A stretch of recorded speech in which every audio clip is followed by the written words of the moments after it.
नमस्कार सांग माने चांदनी डिजाइन्स रे आपण मानकु बहुत बहुत स्वागत। आज एही वीडियो रे आमे गोटे सुंदर लटकन डिजाइन बनेबा सिखिबा।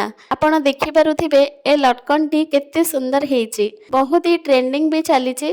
ब्लाउज टी को आपण जेमिति भी बनातु, किंतु जदि सेथिरे आपण गोटे सुंदर लटकन डिजाइन टी लगे दउछन्ते ना, ताहले आपणकर ब्लाउज रो शोभा द्विगुणा बढ़ी जाई थाए। आ पिंधिला परे ब्लाउज टी देखिबा पई बहुत सुंदर लागि थाए। सेति पई एई भलिया ट्रेंडिंग आउ सुंदर लटकन डिजाइन देखा चाहते भिडियोटी को लाइक करंतु आ चैनल को फटाफट सब्सक्राइब कर नियंतु। चलतु भिडियोटी को स्टार्ट करिबा। 1 इंची चौड़ार गोटे लंबा पट्टीटी मु काटी नेछि। एबे कपड़ार मझिरु आमे डबल फोल्ड करिबा, तापरे 2 पॉइंट हिसाब रे एथिरे गोटे पूरा लंबा सिलेइटी लगै नबा।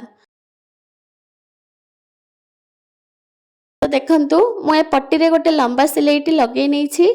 एबे कपड़ार गोटे साइड रु अल्प टिके काटी नबा, तापरे गोटे छुंची सहायता रे आ मुहटे को गोटे सिलाई लगै कि गंठी मारी नबा। तापरे ए छुंची को उल्टा करी कि आ भीतर बाटिया सब कपड़ा को नै कि आसीबा। देखि पारुथिबे मु केमती करूची। तापरे एको एमती मशीन रे से ऊपर जो अछि ना सेठी एमती लगै कि ए कपड़ाटी को गोटे साइड रु एमती छिकी नबा, ताहले बहुत सहज रे डोरीटा बनी जाए। देखि पारुथिबे मैं डोरीटी को बनै नै छी। तो ठीक एई भलिया आमे आ गोटे डोरी मध्ये बनै नबा। तो देखंतु म दुईटा जाक डोरी को बनै नै छी।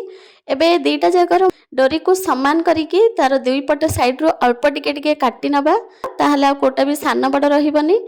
एबे म एठी छोट छोट कपड़ा चारिटा नै छी। चौड़ा भी 4 इंच अधे आ लंबा भी 4 इंच अधे। आ गोटे कपड़ा जो म नै छी लंबा 3 इंच अधे और चौड़ा भी 3 इंच अधे। तो प्रथमे आमे जो 4 इंच अधे कपड़ाटा अछि ना ताकू मझिरु एमती फोल्ड करिकि त्रिकोण शेप करि नबा। तापरे तार दुई पट साइड रु एमती सिलाई करि नबा।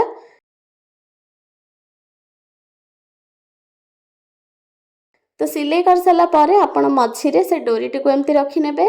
तापरे गोटे साइड रु एमती फोल्ड करिवे, आ गोटे साइड रु एमती फोल्ड करिकि एमती सीधा रे सिलाईटा लगै नेबे। देखंतु ए सीधा रे एमती आमे डबल सिलाई करि नबा। तो देखंतु हमर जो बड़ कपड़ाटा थिला सेतिरे मु सिलाई कर नै छी, बाकी एक्स्ट्रा कपड़ा को काटी कि बाहर कर नबा। एबे हमर जो छोट कपड़ाटा थिला ना 3 इंच अधेर, तार मध्य जो खोला साइड रु दुई पट साइड रु आमे सिलाई करि नबा।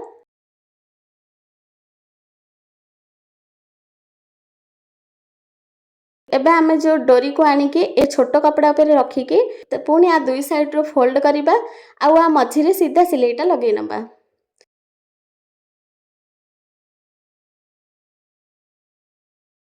तो देखंतु मा को सीधा सिलाई करि नै छी। एबे एक्स्ट्रा कपड़ा को काटी नबा। एबे आगु आमे सीधा करि नबा। तो प्रथमे मु छोट कपड़ाटी को सीधा कली, तापरे बड़ कपड़ाटी को सीधा कली। तो देखि पारुथिबे डिजाइन टी केते सुंदर बनी गला, किंतु हमर एबे लटकन रेडी हेइनी। आकु एबे आमे सिलाई करिबा। ठीक अछि। तो पुणी थरे मा को उल्टा कली आ छुंची सहायता रे आर जो सिलाईटा थिला ना ताकू एमती छुंची सहायता रे एमती सिलाई करिकि सेथिरे गंठी बांधी दबा। एटा एकदम ही रोज डिजाइन रो बनी जिवो।